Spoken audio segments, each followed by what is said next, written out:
Shalom Bapak Ibu Saudara-saudari yang terkasih di dalam Tuhan. Selamat datang di Gereja Yesus Gembala. Mari kita ikuti ibadah virtual hari ini. Mari kita siapkan hati kita. Mari kita berdoa. Tuhan Yesus, Allah kami yang bertahta di kerajaan surga yang mulia. Terima kasih Tuhan karena Engkau telah menyertai kami sepanjang minggu ini hingga saat ini. Sebentar lagi kami mau memulai ibadah ini. Berkati ibadah ini dari awal, pertengahan, hingga akhir. Tuhan, tak lupa kami juga ampuni dosa dan kesalahan kami. Basuh jamah kami dengan darah-Mu yang kudus. Terima kasih Tuhan, di dalam nama Tuhan Yesus Kristus. Kami berdoa dan mengucap syukur. Haleluya, amin.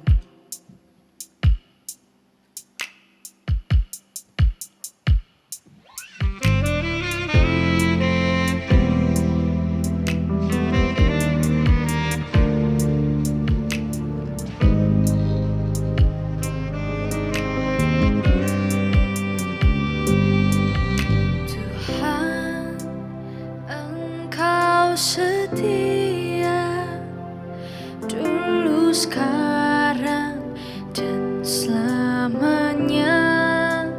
Kasih-Mu tiada berubah, kekal dan sempurna. Tuhan, Engkau setia dulu, sekarang, dan selamanya. Kasih-Mu tiada berubah, kekal dan sempurna. Terpuji nama-Mu, setiamu sepanjang umurku. Dalam kebaikan-Mu selalu Kau menjaga hatiku, dan ku tujukan segenap hidupku pada ketabahan-Mu. Engkau setia sampai selama-lamanya. Mari dengan segenap hatimu, mari katakan, Tuhan, Engkau setia.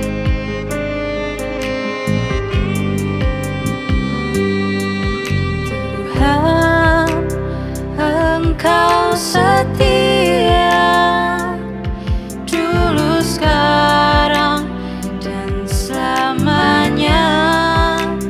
Kasih-Mu tiada berubah, kekal dan sempurna. Terpuji nama-Mu, setiamu sepanjang umurku. Dalam kebaikan-Mu selalu Kau menjaga hatiku, dan ku tujukan segenap hidupku pada ketabahan-Mu. Engkau setia sampai selama-lamanya. Oh, haleluya. Ini kami Tuhan. Mari bawa sembah syukur-Mu ke hadapan-Nya. Mari bermazmur bagi Dia. Engkau setia, Engkau layak Tuhan. Terpuji ini kami Tuhan, ini penyembahan kami. Haleluya, Hosana, bagi nama-Mu Tuhan. Haleluya,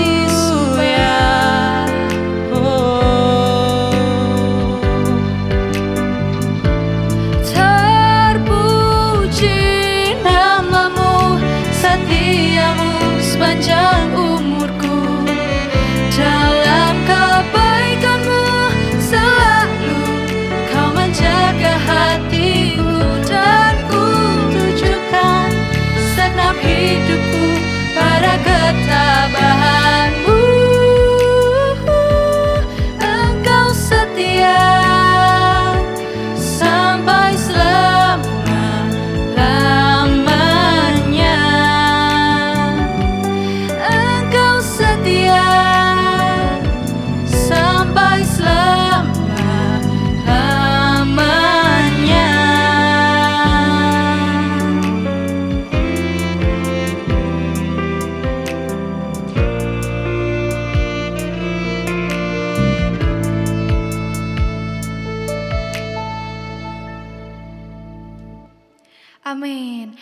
mengangkat suaramu, kita mau memuji Tuhan, bersorak-sorai bersama bagi Tuhan kita, Yesus Kristus.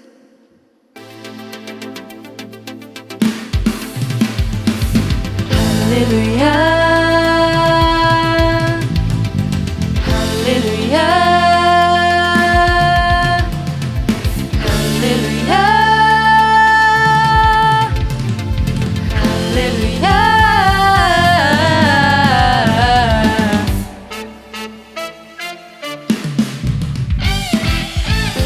Haleluya, tiada lain selain Tuhan Yesus, layak ditinggikan, layak disembah. Amin.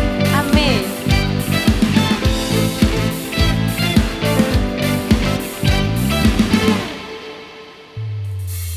Segenap hati menyembahmu, seluruh jiwa muliakanmu, tiada lain sepertimu, oh Tuhanku.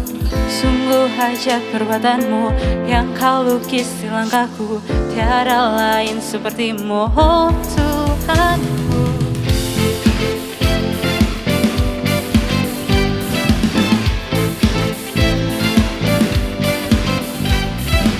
Segenap hati menyembahmu, seluruh jiwa muliakanmu, tiada lain sepertimu, oh Tuhanku.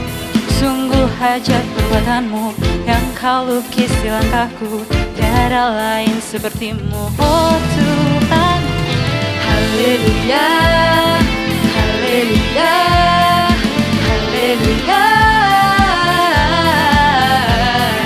haleluya, haleluya, haleluya.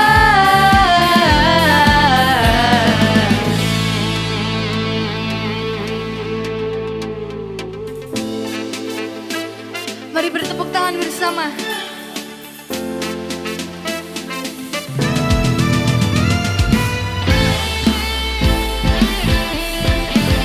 Kita mau memuji Tuhan lebih lagi, amin. Amin.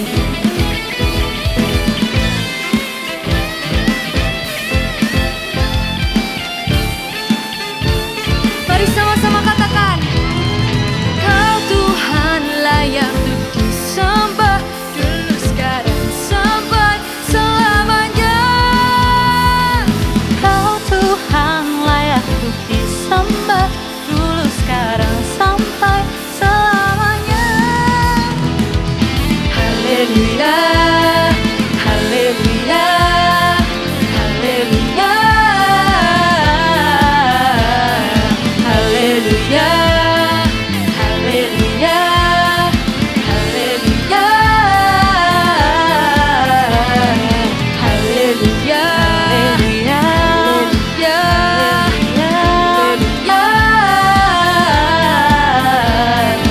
haleluya, haleluya, haleluya.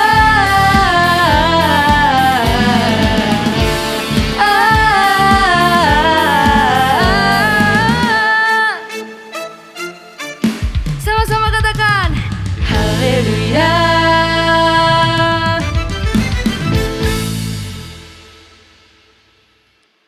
Mari kita masuk lebih dalam lagi.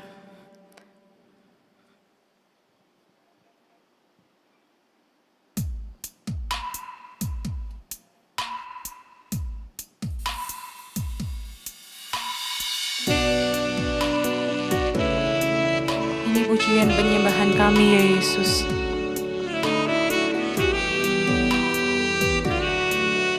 Kami mau masuk lebih dalam lagi untuk mengenal-Mu ya Yesus.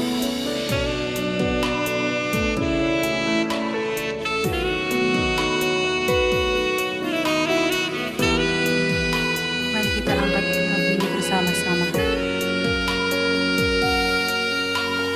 Yesus datang di hidupku,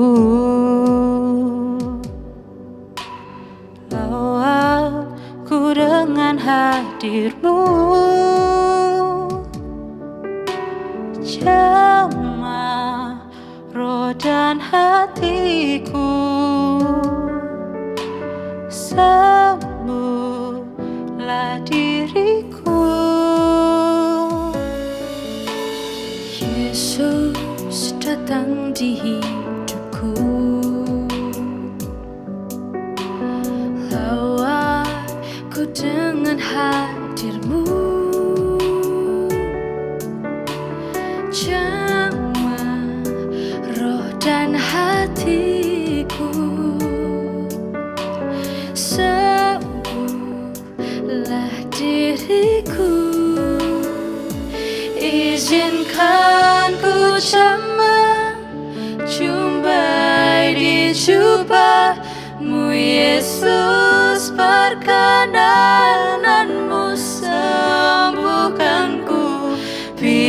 biar ku berserah, sujud menyembah-Mu Tuhan. Senantiasa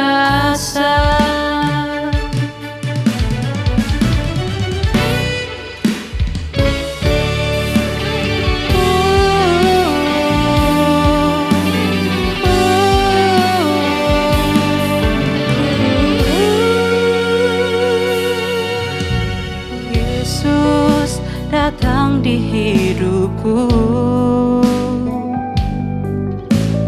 lawatku dengan hadir-Mu, jamah roh dan hatiku, sembuhlah diriku. Izinkan ku jemaah jumpai di jubah-Mu Yesus, perkenanan-Mu sembuhkanku, biar ku berserah, sujud menyembah-Mu Tuhan. Senantiasa. Oh, terima kasih Tuhan. Haleluya.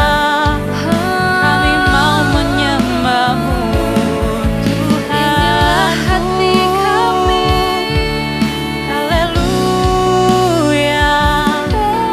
Hosana bagi nama-Mu Tuhan, lawat hidup ya.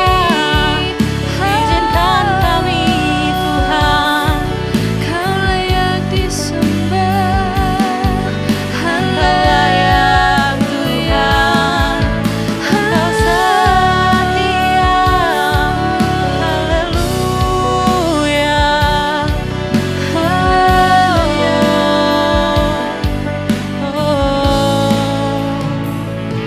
Izinkan ku jamah jumpai di jubah-Mu Yesus, perkenanan-Mu sembuhkanku, biar ku berserah, sujud menyembah-Mu Tuhan.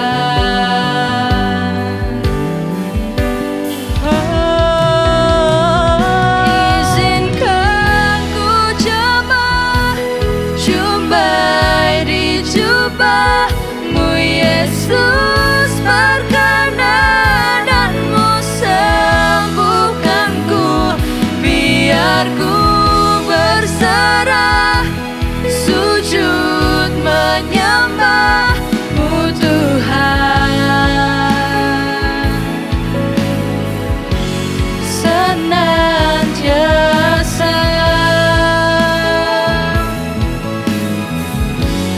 Senantiasa.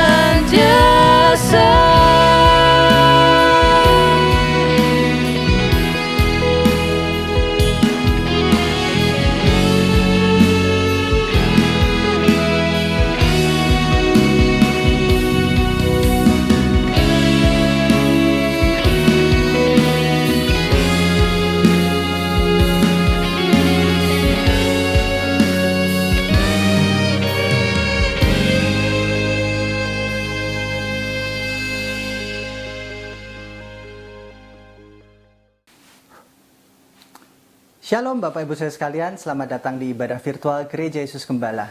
Pada kesempatan kali ini kita akan membahas satu tema di bulan Mei, yaitu mengenal pribadi Roh Kudus. Tidak terasa kita sudah masuk di bulan kelima di tahun 2021. Dan mengenal pribadi Roh Kudus adalah kita mengenal Allah Roh Kudus yang tinggal di dalam kita, yang menuntun, menolong, dan menjaga kita. Untuk kita ini boleh tetap hidup di dalam kebenaran, mengenali kebenaran, dan menolak apa yang dunia tawarkan, sehingga kehidupan kita menjadi berkat bagi banyak orang. Bapak Ibu Saudara, mari kita siapkan hati kita dengarkan firman Tuhan. Bapak, terima kasih kesempatan kali ini kami boleh mendengarkan sebagian dari firman-Mu. Berkati hamba-Mu dalam kelemahan keterbatasannya. Bila setiap apa yang hamba-Mu sudah siapkan, ini Engkau urapi. Biarlah urapan Roh Kudus turun atas hamba-Mu, berkati Tuhan. Jagai perkataannya. Berkati juga setiap umat-Mu yang sudah mempersiapkan hatinya. Beri kami hati seperti tanah yang subur, tanah yang siap menerima firman-Mu dan melakukan firman-Mu dalam kehidupan kami sehari-hari. Dalam nama Tuhan Yesus Kristus, kami sudah berdoa dan mengucap syukur. Haleluya. Amin.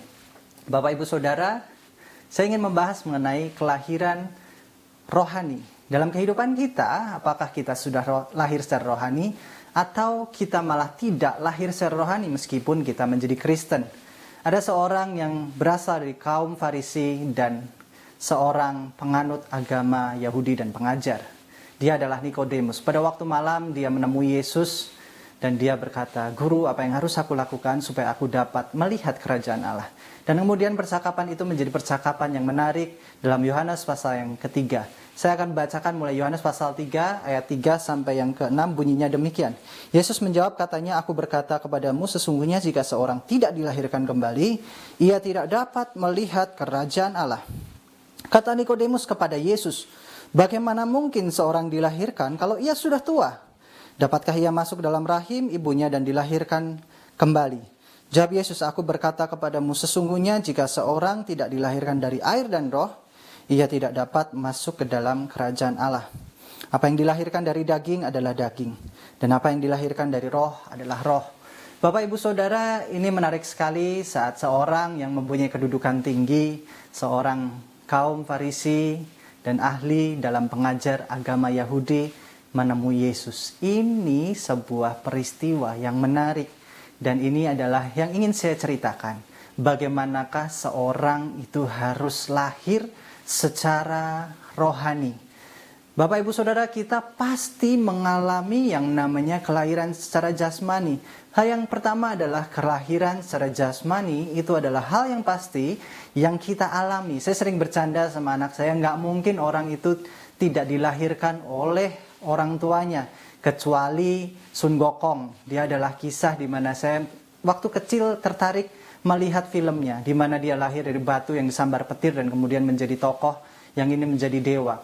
Bapak Ibu Saudara, setiap kita pasti menjadi anak dari ibunya dan anak dari ayahnya. Kita pasti lahir secara jasmani masuk ke dalam dunia ini oleh karena kasih Tuhan melahirkan, memilih ibu kita dan kita ada di dunia ini.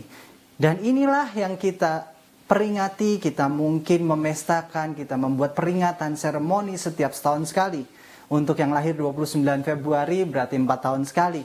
Nah, disinilah Bapak Ibu Saudara, kita tahu bahwa orang pasti lahir secara jasmani.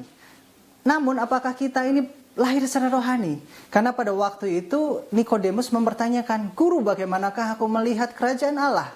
Dan Yesus mengatakan, "Kau harus lahir dari air dan roh." Nikodemus menimpali, "Bagaimana aku yang sudah gede?" Ini mungkin Nikodemus ya udah agak tua, badannya udah besar, dan kemudian dia berperawakan yang tidak mungkin masuk lagi dalam perut ibunya, dia tidak mungkin lagi masuk dalam rahim ibunya. Dia kemudian berpikir, bagaimana mungkin aku yang sudah gede seperti ini masuk di dalam rahim ibuku, kemudian meringkuk kembali dan 9 bulan kemudian saya dilahirkan. Karena seorang yang udah gede nggak mungkin masuk dalam rahim ibunya. Dan kemudian Yesus mengatakan, apa yang lahir dari badan adalah hal badani, dan apa yang lahir dari roh adalah hal yang rohani. Ini merupakan sebuah hal yang mungkin harus kita pikirkan. Apakah kita sudah lahir secara rohani? Hal yang kedua adalah kelahiran rohani. Bapak Ibu Saudara, apakah itu kelahiran rohani? Kelahiran rohani artinya adalah hal yang lama sudah kita tinggalkan dan kita menjadi ciptaan baru di dalam Kristus Yesus dan menjadi manusia baru yang hidup di dalam roh. Saya akan membahas ini dulu mengenai kelahiran rohani sebelum kita membahas bagaimanakah kita mengukur apakah kita sudah lahir secara baru atau belum, lahir secara rohani. Manusia sudah jatuh dalam dosa sejak zaman Adam. Pada waktu Adam, yang bersama Hawa memakan buah pengetahuan baik dan benar, dikatakan bahwa Adam itu sudah mati. Namun kenyataannya Adam masih bisa melakukan segala sesuatu. Adam masih hidup di dunia ini dan diusir dari Taman Firdaus. Adam tidak mengalami yang namanya kematian badani atau jasmani. Namun Adam itu mengalami kematian rohani. Dan kemudian Bapak Ibu Saudara, kalau orang mati secara rohani, bagaimanakah supaya dia bisa lahir secara rohani? Harus ada hal yang rohani yang membangkitkan kematian rohani itu. Siapakah yang bisa membangkitkan kematian rohani? Yaitu Allah Roh Kudus yang menuntun kita untuk mengakui penebusan Kristus Yesus sebagai jalan kita menuju kepada Bapa. Karena dikatakan tidak ada seorang pun melalui aku dapat sampai kepada Bapakku. Dan bagaimanakah kita ini mengakui Kristus sebagai Tuhan Juru Selamat?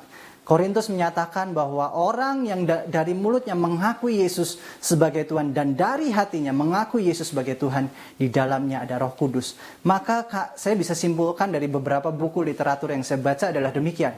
Orang yang mati rohani harus bangkit rohani, harus lahir secara rohani dengan cara dia harus menerima Roh Kudus dalam hidupnya untuk mulut dan hatinya mengakui Yesus Kristus sebagai Tuhan dan Juru Selamat. Hal ini juga dikatakan demikian dalam Yohanes pasal 3 ayat yang kelima.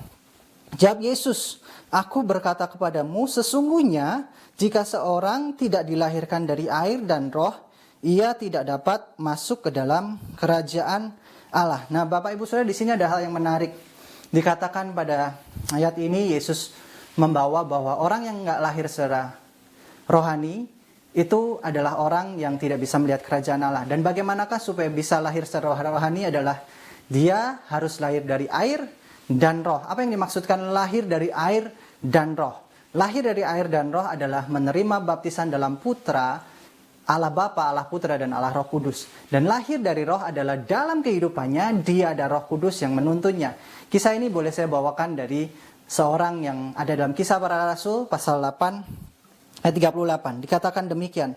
Lalu orang Etiopia itu menghentikan kereta itu dan keduanya turun ke dalam air, baik Filipus maupun sida-sida itu, dan Filipus membaptis dia. Nah, pada waktu itu ada seorang sida-sida dari Etiopia, yaitu seorang pengawal Ratu Etiopia, sedang ada dalam satu perjalanan, mereka bertemu Filipus.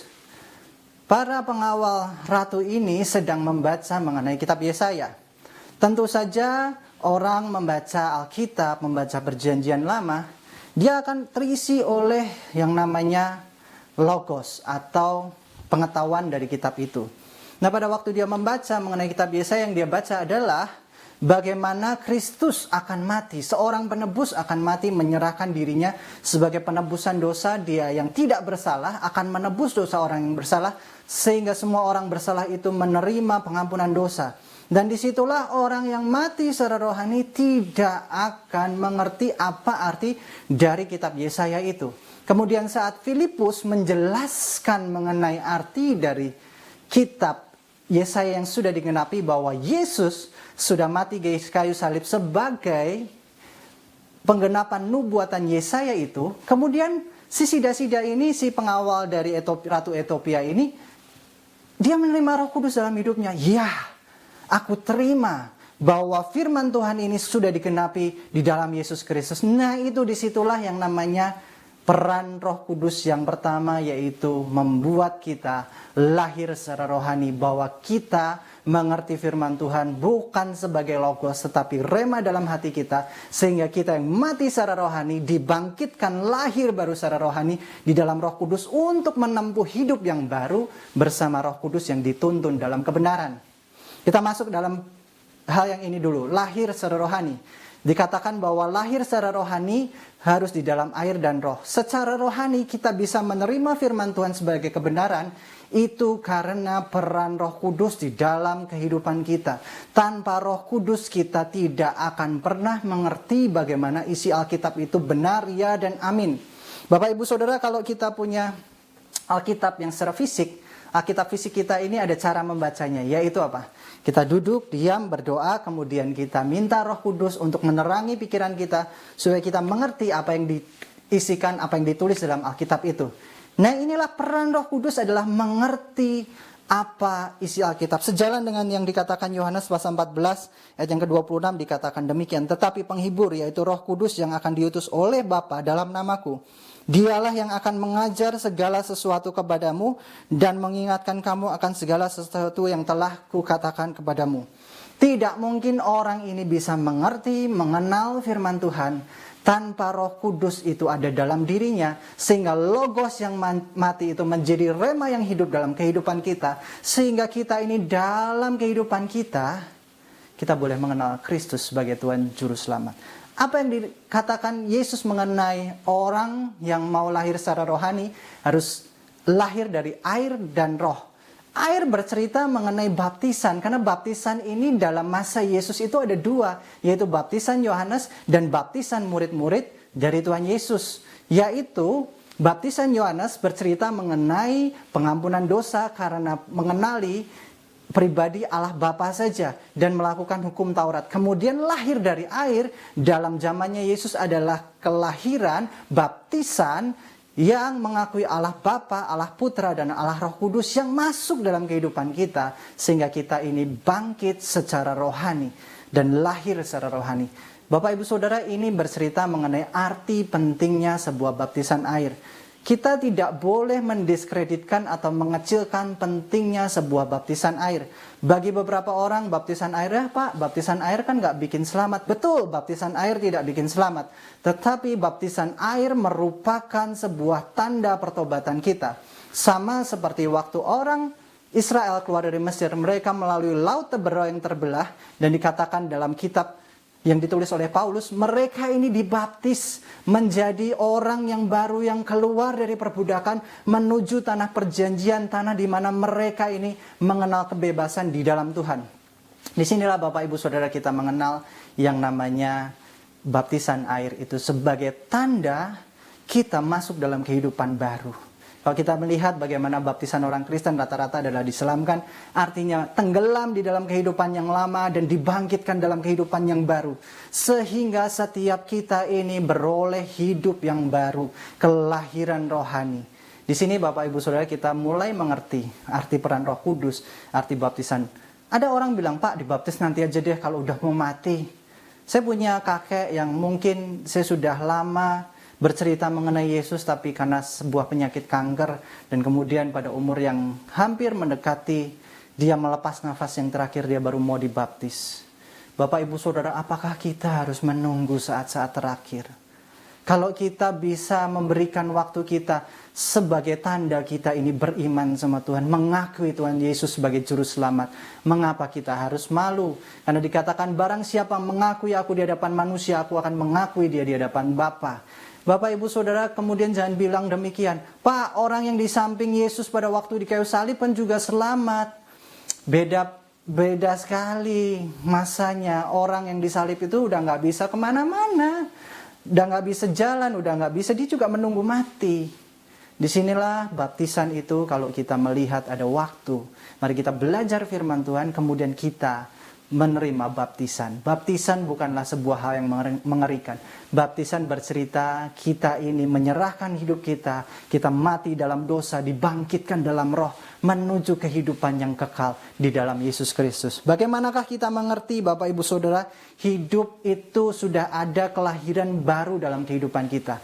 Yang ketiga adalah hidup yang dipimpin oleh roh. Tadi saya sudah katakan orang yang mati rohani harus dibangkitkan, dilahirkan secara rohani oleh Roh Kudus. Dan kemudian setelah dilahirkan rohani, dia harus bertumbuh dalam kebenaran firman Tuhan, dalam tuntunan Roh Kudus, dalam hidup yang baru, manusia yang baru yang sudah diciptakan dalam Kristus Yesus. Hidup yang dipimpin roh. Galatia pasal 5 ayat 19 sampai 23 dikatakan demikian. Perbuatan daging telah nyata, yaitu percabulan, kecemaran, hawa nafsu, penyembahan berhala, sihir, perseteruan, dan perselisihan, iri hati, amarah, kepentingan diri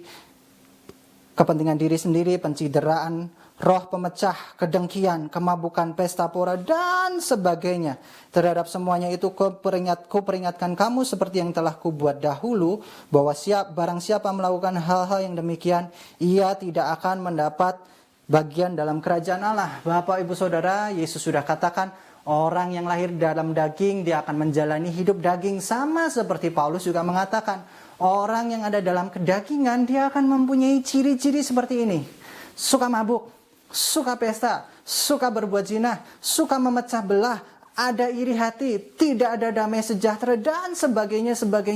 Kalau Bapak Ibu sudah baca Galatia pasal 5 ayat 19 dan 20 sampai 21 yang bagian pertama, ini adalah parameter apakah kita hidup dalam daging atau kita hidup dalam roh. Kalau kita masih suka pesta, suka mabuk, suka judi, suka berbohong, kita suka mengadu domba, kita suka iri hati, kita suka enggak puas sama kehidupan kita enggak taat, kita enggak setia, bahkan sama pasangannya kita enggak setia. Kita hidup dalam daging. Dan dikatakan orang yang hidup demikian tidak mendapatkan bagian dalam kerajaan sorga. Dalam kehidupan kita, Bapak Ibu Saudara, jangan sampai kehidupan kita tidak mendapatkan bagian yang teristimewa, yaitu kerajaan sorga. Jangan mau hidup dalam daging, karena kehidupan dalam daging akan membawa kita kepada maut. Bapak Ibu Saudara, ini adalah orang-orang yang terhilang, orang yang mati secara rohani. Dia lahir secara jasmani, berhenti di situ, hidupnya hanya untuk memuaskan dirinya, hidupnya hanya untuk memecah belah, hidupnya tidak pernah puas, hidupnya mencela orang lain, hidupnya mungkin komplain sana komplain sini, nggak pernah dalam hidupnya ada rasa syukur yang keluar. Sedangkan orang yang lahir secara rohani punya ciri-ciri demikian. Galatia pasal 5 ayat 22. Tetapi buah roh ialah kasih, sukacita, damai sejahtera, kesabaran, kemurahan, kebaikan, kesetiaan, kelemah lembutan, penguasaan diri. Orang yang lahir secara roh akan hidup oleh roh. Kalau kita mengakui Yesus sebagai Tuhan dan Juru Selamat melalui mulut dan hati, maka yang terjadi adalah hidup dipimpin oleh roh. Kalau kita hanya mengaku dengan mulut, tapi tidak dengan hati, kita mungkin bisa mengaku Yesus sebagai Tuhan, tapi kehidupan kita masih dalam kehidupan lama, belum lahir baru. Tapi orang yang lahir baru, dia mengaku dalam hatinya ada perubahan, hati yang berubah menimbulkan sebuah tindakan yang nyata. Orang yang tadinya suka komplain, menjadi orang yang rajin bersyukur. Orang yang iri hati, lihat orang sukses, dia gak seneng. Dia kemudian melihat orang sukses, wih puji Tuhan ikut seneng. Orang yang tadinya nggak pernah puas akan apa yang ada di dalamnya, dia bercerita, Tuhan terima kasih kamu masih pelihara aku. Inilah bedanya Bapak Ibu Saudara, orang yang dalam kedagingan, dalam roh. Nggak ada damai sejahtera hidupnya, Anda ada dalam kedagingan. Orang yang meskipun mendapatkan masalah tetapi hidupnya damai sejahtera, bisa berserah, bersyukur, berterima kasih. Itu kehidupan rohani. Artinya setiap kali kita baca firman Tuhan bukan logos melainkan sudah menjadi rema dan akhirnya melahirkan perbuatan yang dipimpin oleh Roh Kudus. Bagaimanakah Bapak Ibu Saudara? Apakah Bapak Ibu Saudara sudah lahir baru? Dari tadi saya sudah bercerita bagaimana orang yang mati secara rohani harus dibangkitkan dalam Roh Kudus, karena hal yang rohani hanya bisa dibangkitkan oleh pribadi yang kudus dan rohani, yaitu pribadi Allah Roh Kudus. Sehingga yang tadinya logos menjadi rema dan menjadi perbuatan, setelah menjadi perbuatan hidupnya harus dipimpin secara roh, menjadi berkat bagi banyak orang. Sebagai kesimpulan Bapak Ibu Saudara, lahir secara rohani artinya dalam kehidupan kita ada pertobatan dan pembaruan karakter. Hidup secara rohani artinya karakter kita diperbaiki, kehidupan kita diperbaiki. Mari kita siapkan hati untuk kita masuk dalam perjamuan kudus. Tuhan terima kasih bahwa pada kesempatan kali ini kami boleh belajar akan kelahiran baru, kelahiran rohani.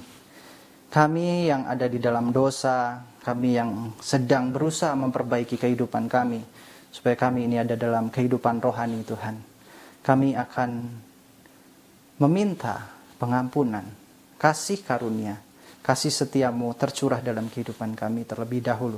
Sehingga apa yang kami dapat pada kesempatan kali ini, biarlah kami boleh mengerti. Dan sebentar kami akan masuk dalam Perjamuan kudus, Tuhan pimpin kami, ampuni segala dosa pelanggaran kami. Mari kita dengar firman Tuhan ini, kita masuk dalam perjamuan kudus. Sebab setiap kali kamu makan roti ini dan minum cawan ini, kamu memberitakan kematian Tuhan sampai ia datang. Jadi barang siapa dengan cara tidak layak makan roti atau minum dari cawan Tuhan, ia berdosa terhadap tubuh dan darah Tuhan. Karena itu hendaklah tiap-tiap orang menguji dirinya sendiri, baru sudah itu ia makan dan minum dari cawan itu. Bapa, ampuni kesalahan kami, pelanggaran kami.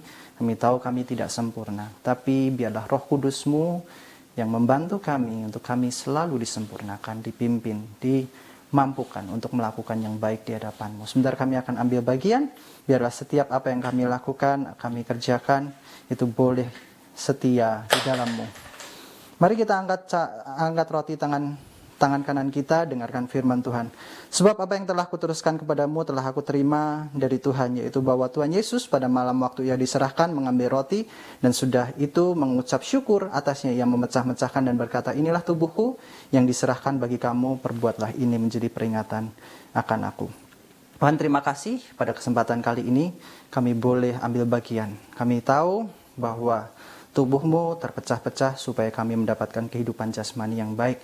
Oleh karena bilur-bilur-Mu, maka kami disembuhkan, dipulihkan, disempurnakan. Yang percaya bahwa roti yang kami pegang adalah tubuh Kristus. Mari kita makan di dalam nama Yesus.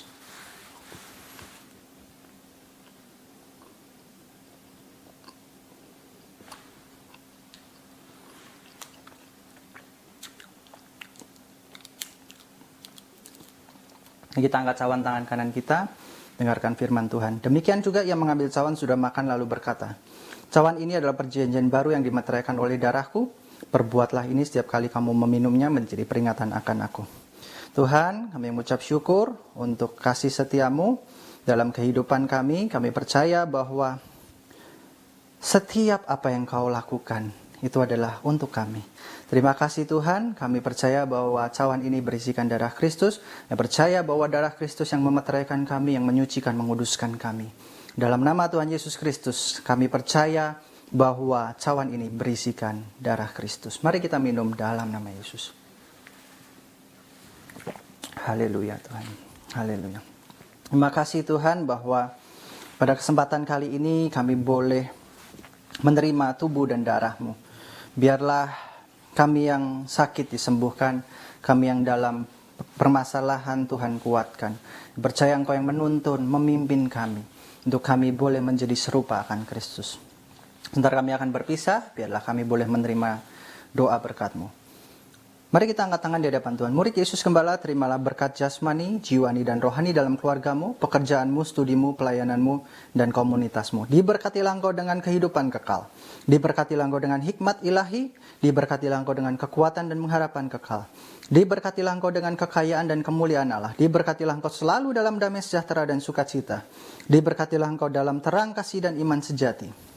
Dialah Tuhan yang tidak berubah, sekarang dan selamanya, yang menghadapkan wajahnya padamu, menyertai engkau selamanya, untuk memberitakan kabar baik sampai ke ujung dunia.